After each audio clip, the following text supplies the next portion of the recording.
Hey folks, I'm Cuz Strickland, and welcome to this episode of Tennessee Dirt, presented by Mossy Oak Properties, Tennessee Land and Farm, a podcast dedicated to helping you find your favorite place. Each episode, we'll talk about all things related to land ownership and conservation throughout the great state of Tennessee. And don't worry, there'll be plenty of hunting and fishing stories too. Our goal here is to help each of you live your best life in the Tennessee dirt.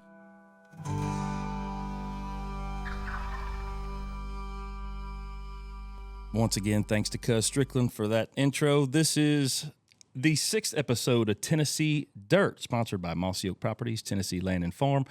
Welcome back, folks. I'm Jamie Spencer, and today we got a real neat episode. I'm really excited about this. My friend Albert Haynesworth, who really needs no introduction in the state of Tennessee. I haven't been anywhere with you where someone doesn't come up and say hi and pat you on the back and want to talk to you about stories. But Albert Haynesworth, welcome. Thank you so much for joining us for this episode, buddy. Hey, thanks for forcing me to be here.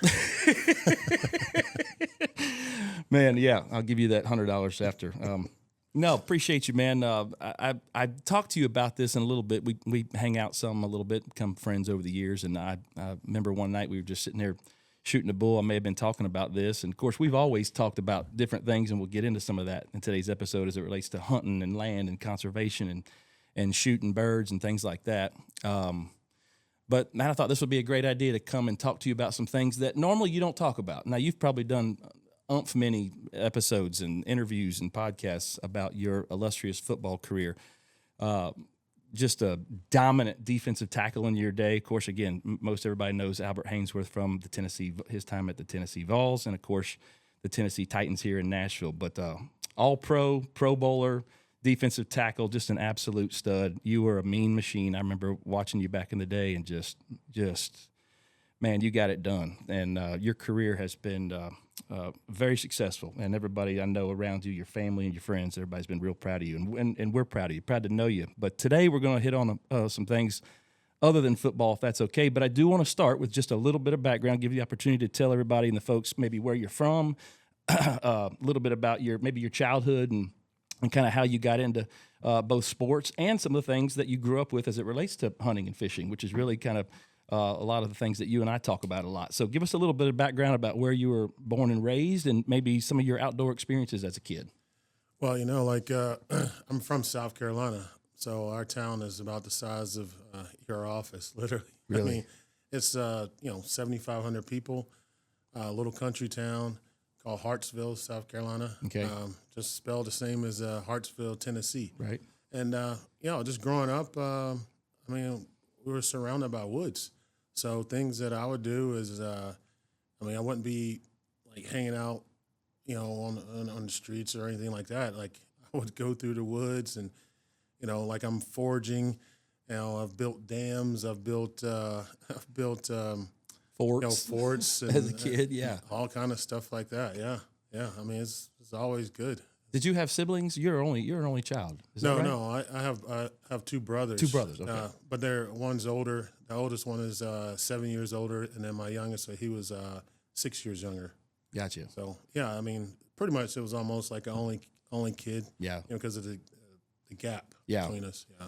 And your family today, they encourage you to get outside and play, probably, and do that kind of stuff. It was more like you're getting outside. Yeah. Like my mom's just gonna lock the door. You're not coming in and out. You're not gonna air condition the whole world, off my house. So that's hilarious. When I was a kid, my parents did the same thing, and I would, my friends would ride their bikes over to my house, and then we wouldn't get home until after dark. Oh yeah, well yeah, you're gonna be home by dark. You don't want to be out in the woods in South Carolina at the dark. It's pitch black. They had no idea what we were doing. We were riding four-wheelers and fishing with cane poles and taking our BB guns and shooting birds and squirrels, all that stuff. So you probably had something similar over there in that part of the country. I love that part of the country. It's beautiful. Do you get to go back often, or do you go back often to your hometown, your home state? Yeah, I go back, probably like twice a year. Definitely one that I always go back to is, around the 4th of July.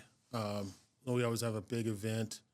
Kind of like almost like a family reunion, so we hang out there, and then sometimes Thanksgiving. Yeah.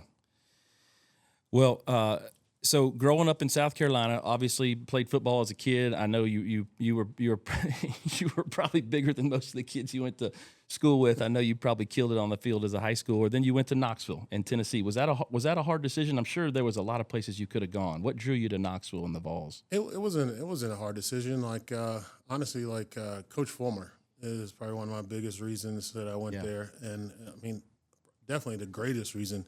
Like today, I mean, he's like a father to me. And he'll let me know, hey, Albert, you want to come out and do this, and hang out and stuff like that. So like, I still, even to this day, if I had to go back and do it again, absolutely, I'm gonna go with Coach Fulmer. Yeah, I've always heard great things about him, and he's a family guy, and Awesome. I know you spent some time with him even after your career, and you've told me some stories just about what a great guy he is, and I think that's really cool. Your time in Knoxville was revered, and then drafted in the first round, and my memory serves me correct. I didn't know what number, but I did look it up. 15th. You went 15th in the and what year was that? That draft? 2002. 2002. Yep. And that was the Titans, Tennessee Titans. So you just come several hours west and land in Nashville, and tell me how that was. Tennessee Titans. You hit the ground running and just powerful performance right off the bat with the Titans. Did you like your experience with the Titans? At first it was a little rough because just like from my hometown, coming from Hartsville, and then you go into UT. So, being in Hartsville, of course, you're the big fish in the state. Right, right. And then you come to UT, and now you're this kind of smaller fish, and then you have to you have to build yourself up. So it was a little difficult at first, and the same thing with the Titans. But once you get used to it, it was good. Yeah. It was a great time. And the coach of the Titans, was that Jeff Fisher then? Yep. It was Jeff Fisher, and a time that made it better was really like Jim Washburn. My defensive line coach. We call him Wash. Amazing guy. He's a big hunter or likes to shoot. He gets in trouble sometimes just because he lives out here like Leaper's Fork. He got a nice property out there. Got some elbow room out there. Oh yeah. And that's really kind of when you got to the Titans and you met Coach Washburn. Is I saying that right, Coach Washburn? And then you found your way out to the Nashville Gun Club. And tell us about that. How did that happen? I mean, yes, you grew up as an outdoors kid, right? Yeah. But I don't know if you'd done a whole lot of hunting or shooting or that kind of thing. So how did you end up at the Nashville Gun Club? Nope, didn't do a lot of shooting. My mom didn't trust me with a gun. Sometimes me and my brothers get in fights and stuff. So, she definitely wasn't going to give us a BB gun or anything like that. That's hilarious. But, so I lived in my first place was in Bellevue. Okay. So I had a tall townhome there in Bellevue, and then I would come. I can't remember why I would come down. What's that? Briley. Briley Parkway. Yeah, I don't know why I would come down there, but I would, and I would see like Tennessee Gun Club, right? Or Tennessee Gun Club. So I went in there one day, and literally, because I wasn't allowed to have guns when I was growing up, but I ended up buying like a bunch of guns. So I go out to Tennessee Gun Club, like, man, I want to shoot some of these guns that I got. Naturally, you thought this is where I can go safely, So I brought everything. I mean, I had like a 302 Lapua. I want to say I had some rifles. I had I don't know if I had a shotgun. I had some pistols and stuff I want to go shoot. Yeah. And so I pull up on a Tuesday, and anybody knows about Tennessee Gun Club. It's closed on a Tuesday, and a guy comes out, and he was just like, well, we're closed, but we could shoot a little bit. So his name was Chad, and then I'm like, we're gonna shoot towards the road. It's like, well, there's kind of cars. Yeah, you had rifles and things like that you wanted to shoot, but you're looking around. You're like, it's a skeet and trap shooting facility mostly, right? Yep, and never knew anything about that. Right. And then let me borrow a couple of shotguns, and I was shooting. I actually brought my my wife at the time out there. And I mean, that was our like day off. That was our thing to do. So started like shooting shotguns and things and shooting skeet and trap. And then I went and bought some shotguns in like as a guy. And then I mean, I would go out there probably 2-3 years straight and every Tuesday. And then I met Terry Hendrick. Terry Hendrick, yeah. And like Terry was really like, didn't know he was not the master that what he is. He's one of the top instructors in the nation, in the world, really, out there. And so you met Terry, and he said, "Hey, let's spend some time and really kind of teach you how to do this." And you were probably open to that, I guess. Oh, I loved it. Yeah. Absolutely loved it. I mean, he would tell me like how to look, and like basically like we'll shoot off a couple of like skeets or traps, and he was showing me how to follow it with the diamond. You make your hand like a diamond, and how you follow it.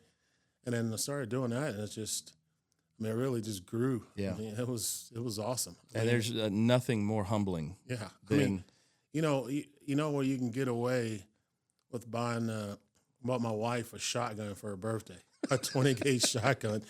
And my teammates, they're like, "What?" You're like, "Well, I mean, it was like $2,000. I mean, like, it's something we can do together out here, and it's a fun, and it's outdoors. Yeah, sure. Got a nice like 20 gauge, and we would literally just go out there and shoot every time. So, I mean, it was amazing. You made it like almost like a family event then, a time for you guys to go spend some time together. Yeah, because my oldest son, he was in school, so Tuesday's our day off. We're going to go out there and shoot. Yeah. And so we had a great time. And the Nashville Gun Club, actually, they're so great. I've shot out there a bunch, and they really promote that, family time. Get out here, bring your kids, bring your wife. Even if you're not a paid member of the Nashville Gun Club, you can go out there on like Albert said, on a Tuesday or I wouldn't Saturday. recommend them going on a Tuesday. Well, because it's usually closed, I guess. But, going out there one afternoon, and you can pay a certain amount of money and just do the course. And it's a great thing to do with your kids or your wife or for business. It's similar to just going and maybe play around the golf with your friends that you may be doing business with, but go out to the Nashville Gun Club and have a good time. So Nashville Gun Club is a lot better than playing golf. I would agree with that. I would love to throw some golf balls up and shoot at them. That sounds like something you would do, by the way. Absolutely. Well, that's awesome. So that became sort of something you really, I mean, from our conversations, you got a little bit of a passion about and interested in, as most guys do that would probably go out there and be introduced to that sport, right? And again, very humbling. These clays get shot off, and you think, oh man, I can, what is it, 20 yards ahead of me? And then you miss it 5 times in a row, and you're like, all right, what am I not doing right here? And that's where someone like Terry comes in. And then once you start busting them, then all of a sudden you get a different feeling about it. Oh yeah, I mean that's once like Terry really just showed me a way how to do it and how to shoot. It was amazing. Yeah, I mean, like I said, I would go out there Tuesdays. Like sometime if we had home games on Saturday, we didn't have to travel. I would go out there and take my little gator, or not gator, but I had I think a mule. Then I had a ranger, and go out there around the sporting clays and do a little bit of that as well. Nice. I love that.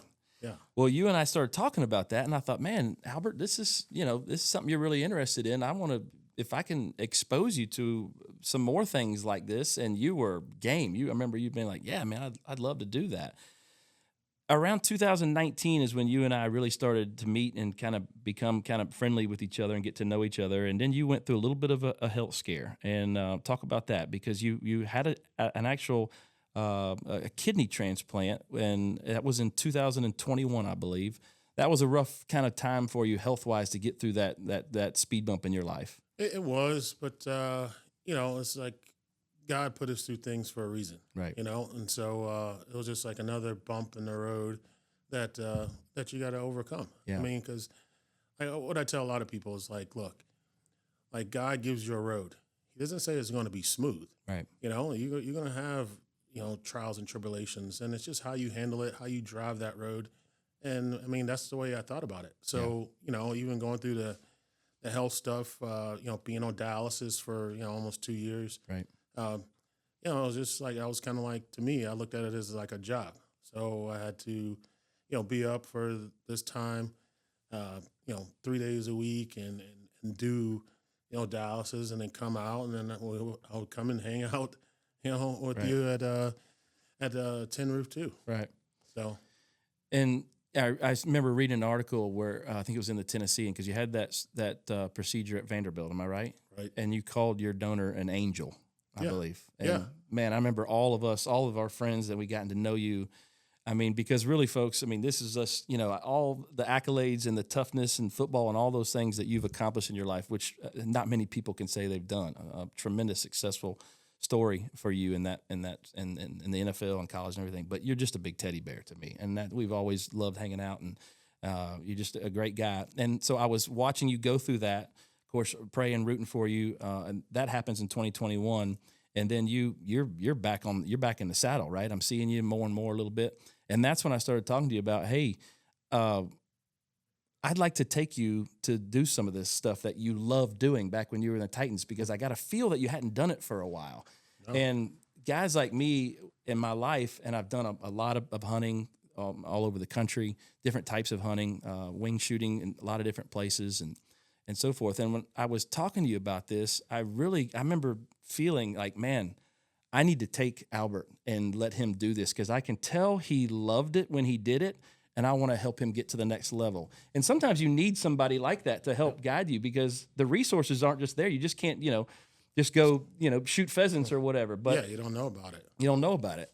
So you were all over it, and I think I knew of a place where I could kind of take you. But before I took you hunting to shoot actual birds, we went back to the Nashville Gun Club and we did a skeet shooting competition.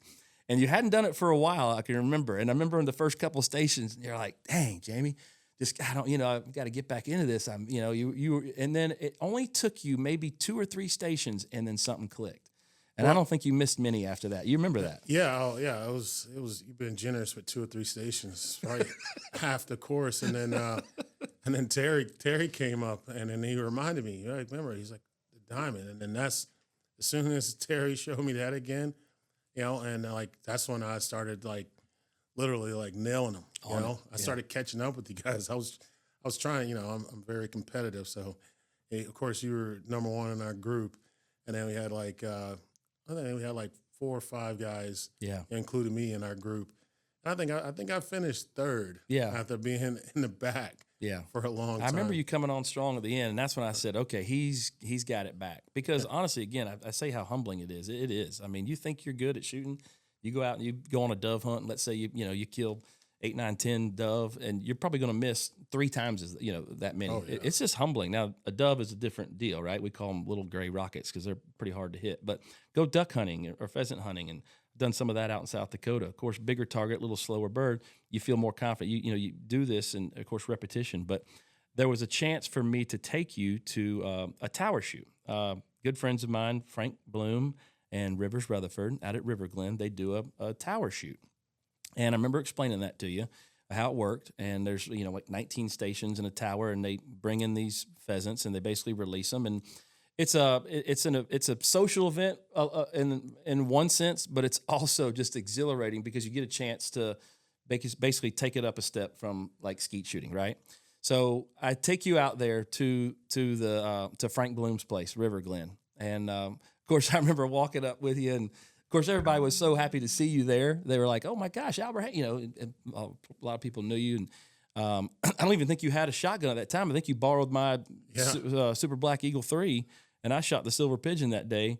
But when we got to the first station and they released the birds and they started coming, you remember that pretty vividly. Oh yeah, it was so fun to watch. First couple of them I missed, and and then I asked you. I was like, all right, so what am I aiming for the body? You're like, no, you got to aim from about their beak, or maybe you got to lead them a little bit, And then he's like, that's when we started nailing them. Yeah, I mean, I don't know how many we killed, probably at least 15 or something. At least I know I killed 15. You're awesome, of course, but excuse me, but it was just it was just an amazing time. I remember you got the video of the one where we shot 2.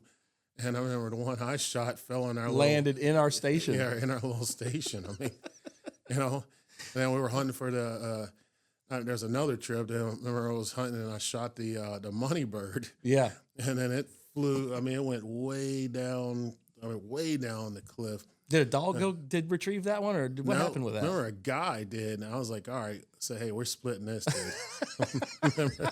I was like, we're splitting this. So for what the listeners may not know, out of all these birds, they'll tie a little red ribbon around the foot of a bird there at near the end, and they'll announce it from the tower. They're like, money bird, and that bird will fly, and there's a ribbon. And if you shoot that bird and bring the ribbon to Frank, he gives you a couple $100 bonus or something like that. Yeah.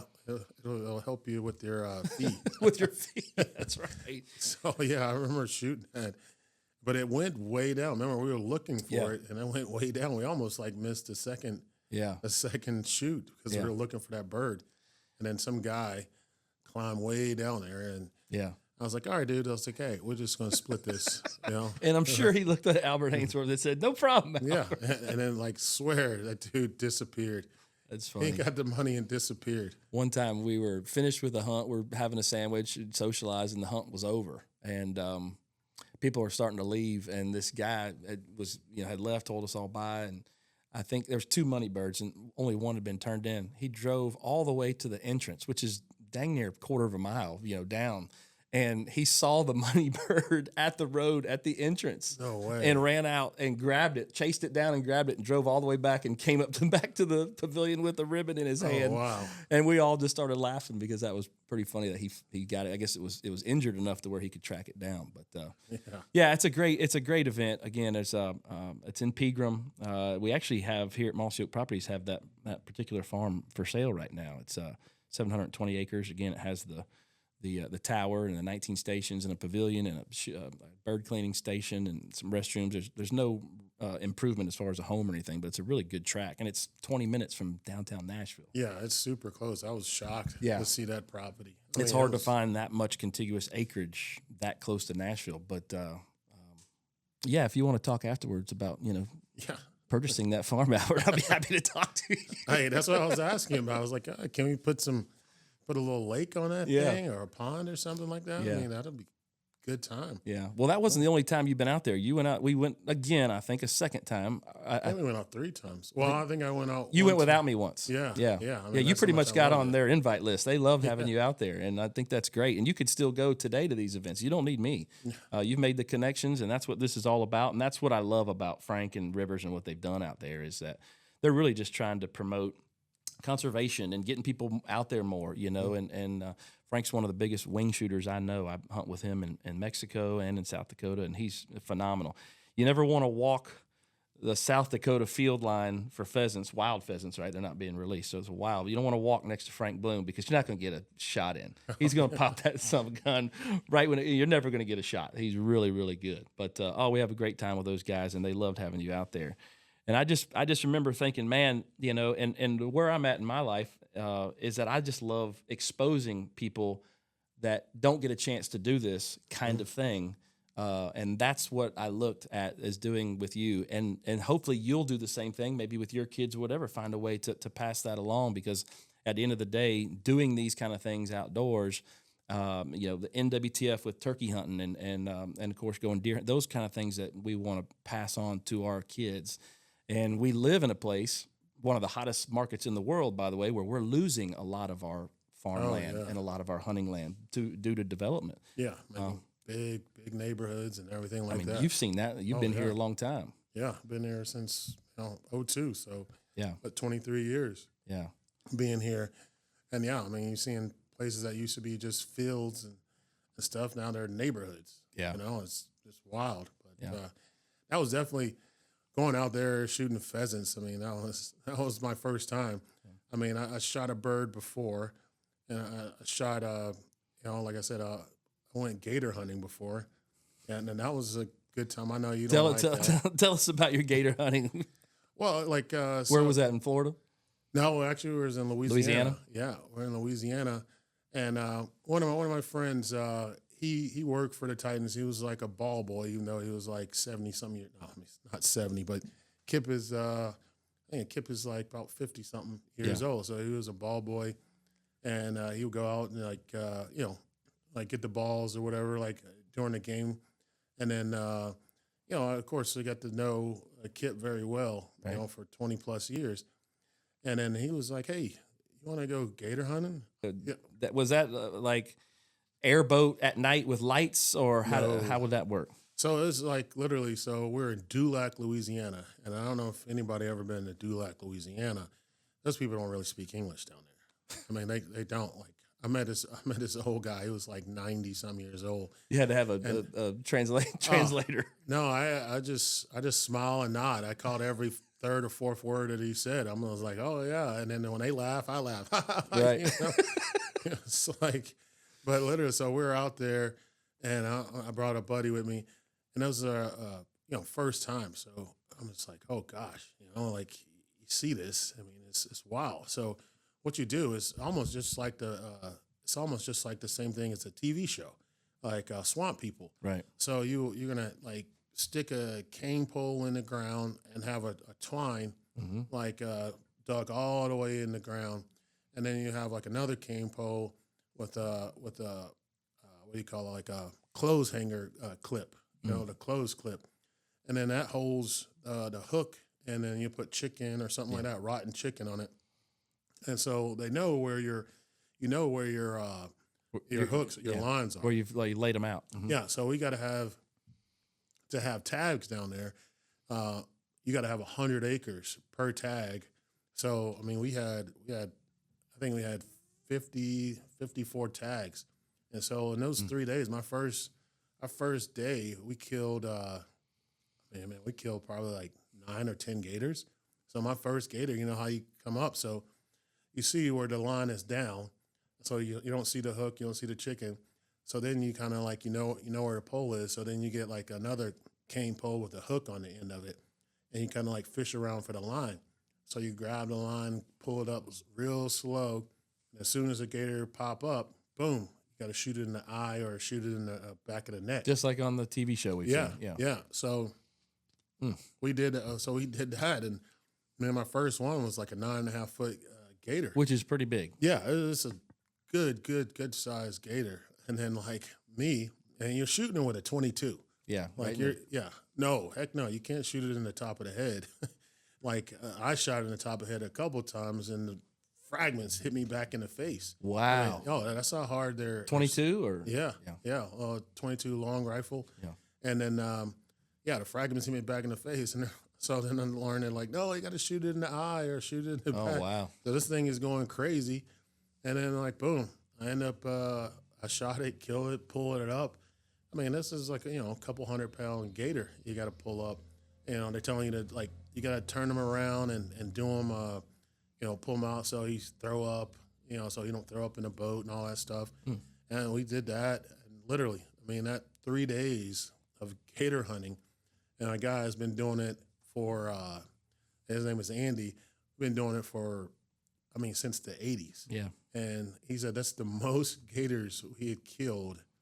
He said most gators I killed in like 3 days. Yeah. And we killed 54. Yeah. So And they're giving you those tags because they're a population issue down there.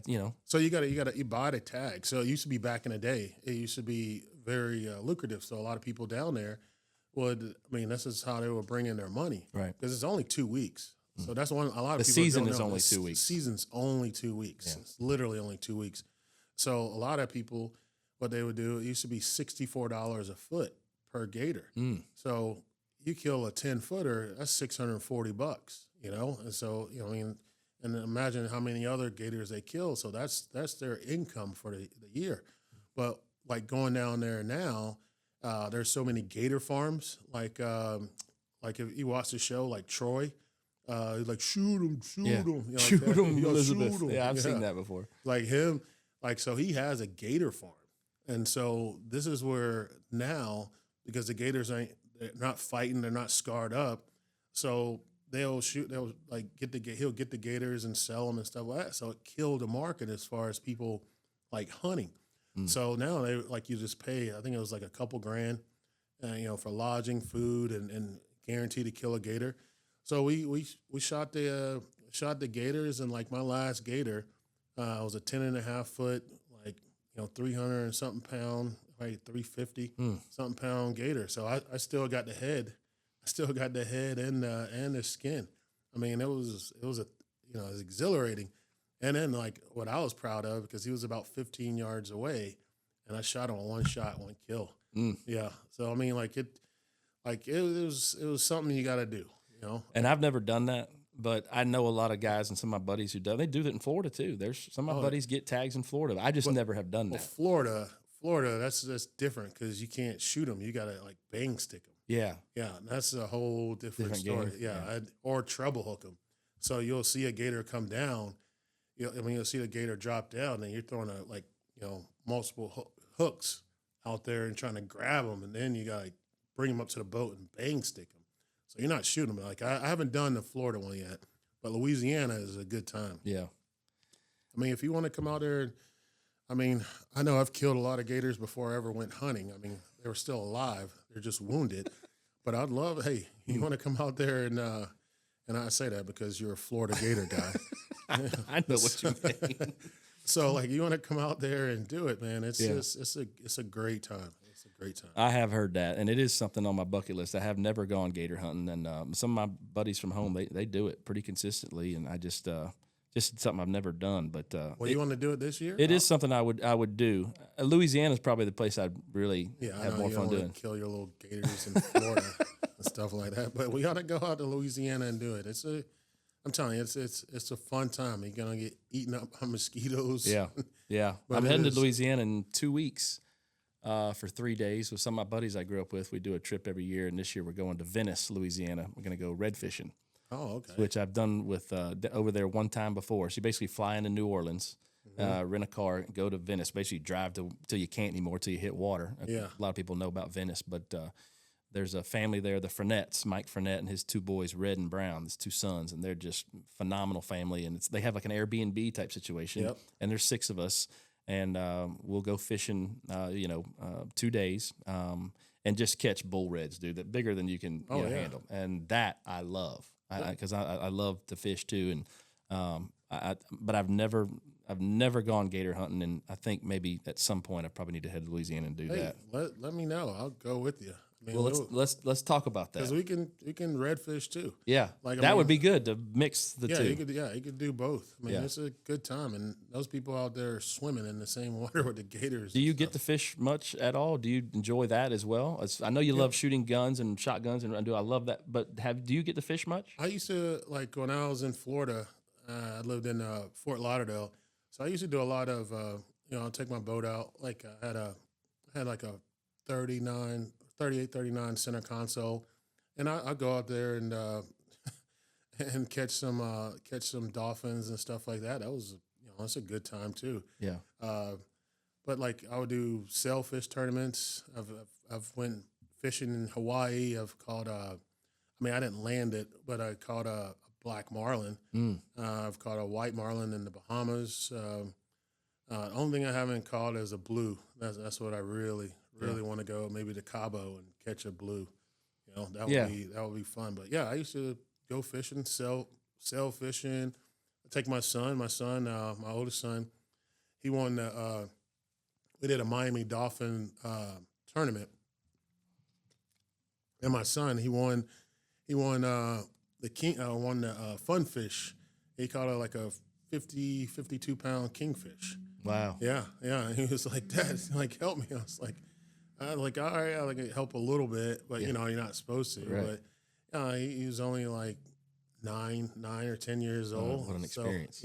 So we helped him bring in that kingfish. I mean, it was a big kingfish. Well, I love that. I didn't know you did all that, and that's again goes back to why you and I have this relationship and become friends over the years, and I just love this part about you, and that's really why I talked about you being on Tennessee Dirt, because I know a lot of people out in Tennessee only maybe know one side of you, and that's the football side, and you love doing these things outdoors. I think that's great, and I want you to be able to do more of it.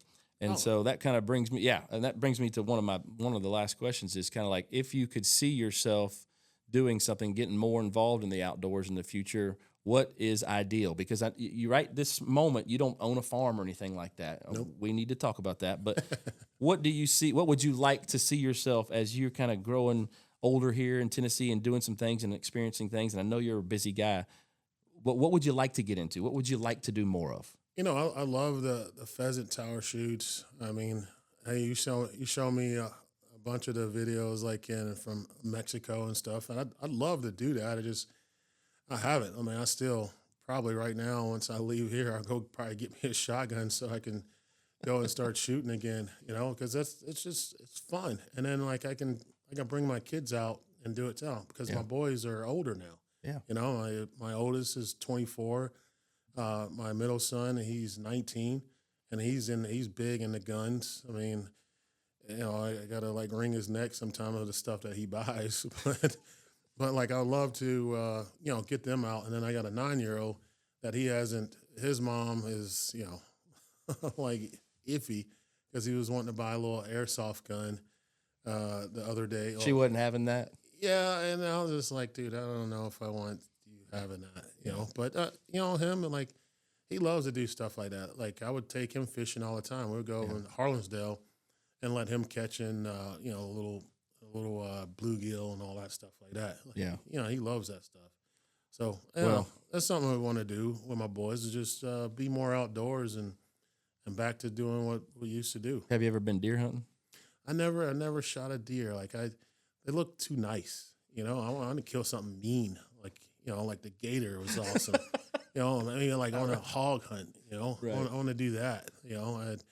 I was going to do it in Hawaii, but they're like, you don't have any guns. You got to like the dogs will grab it and you got to stab it. I'm like, yeah, that's too For close. hogs. Oh yeah, in Hawaii. Wild hogs. Yeah. Yeah, you got to go over there and stab them. Yeah. Yeah, it's like, like what if the dog let go? I'm having a fight. Yeah, those things can be mean, man. I don't have a great record against the Razorbacks, So like, I just I don't know about that, but I'll definitely shoot hogs. Yeah. I want to shoot some hogs. That's something I've never done. And they do it in Texas. Have you seen them where they're hanging out of the helicopters?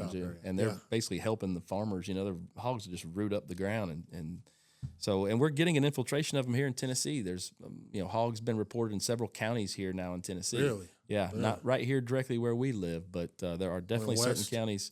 Yeah, and west and even some coming out of Georgia and Florida too, in eastern Tennessee, a couple reports. So it's probably just a matter of time before they start making their way, But yeah, I'm a part of a forum, and every once in a while I'll see pictures, people popping up going, hey, on trail cameras, and they'll have caught hogs on their trail cameras here in Tennessee. So they're making their way here. But they're not here like Florida and Georgia. No, not yet. You get to hunt them here? Well, as far as I'm not sure. We check with TWRA on how that works as far as a nuisance, but I'm pretty sure the TWRA would support the ratification of hogs on your farmland or your hunting property for sure. Oh yeah. I'd have to go back and do some checking on that because we just haven't dealt with it here in Middle Tennessee where I hunt.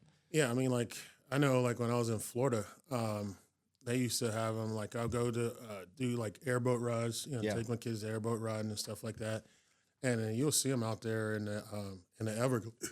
Excuse me. You'll see them out there in the Everglades, right. And literally, they'll have like 20 babies, and they'll have 20 babies. They reproduce at an ungodly every rate. 6 months. Yeah. So like you're having like all these hogs. I mean, I remember one of our tour guys, were out there, and he would like coax them, and throwing dog food and stuff like that. And then so like throw a couple like little dog food in the water. And boom, you'll see a gator come and snatch them. That's wild to see. Wow. So setting up the hog to get killed by the gator. Gators, yeah. But then they had to using nature versus nature. Oh yeah. Well, you had to, but I mean, it still had so many that they had to go out there and like hunt them because it was just so many.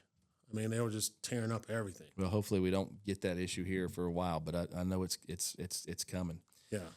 Well, man, thank you, dude. I think that, this was an opportunity for people to kind of see this side of you and hear this side of you and the stories about you and the fact that you love this. I just appreciate you, and I love that you have kind of latched on to wanting to do those kind of things, and I look forward to hopefully being able to do some of that with you here in the future. Absolutely. Let me bust your cherry and take you gator hunting. All right. You're probably the guy to do it. So anyway. Folks, appreciate you tuning in to this episode of Tennessee Dirt. Albert, thank you very much. We got Tennessee Dirt hat for you, and appreciate you representing the Mossy Oak properties with your sweatshirt, and I'm sure I'll see you at the Tin Roof 2 here shortly, and I think we might even be going to Lynchburg tomorrow for a Jack Daniels tour. Let's go taste some Jack Daniels. Go behind the scenes. I'm not opposed to that. Yeah. Yeah. Well, I mean, I like it. That's what I drink to settle my stomach. It's medicinal, folks. It is. Thank you guys for tuning in. We'll see you on the next episode of Tennessee Dirt. Albert, thank you, brother. Appreciate Thank you, bro. All right, man. Talk to you all soon. See you next time. Hey, thank you for listening to Tennessee Dirt, presented by Mossy Oak Properties, Tennessee Land and Farm. And be sure to visit us at mossyoakproperties.com to connect with our team and our collection of listings located throughout the state of Tennessee.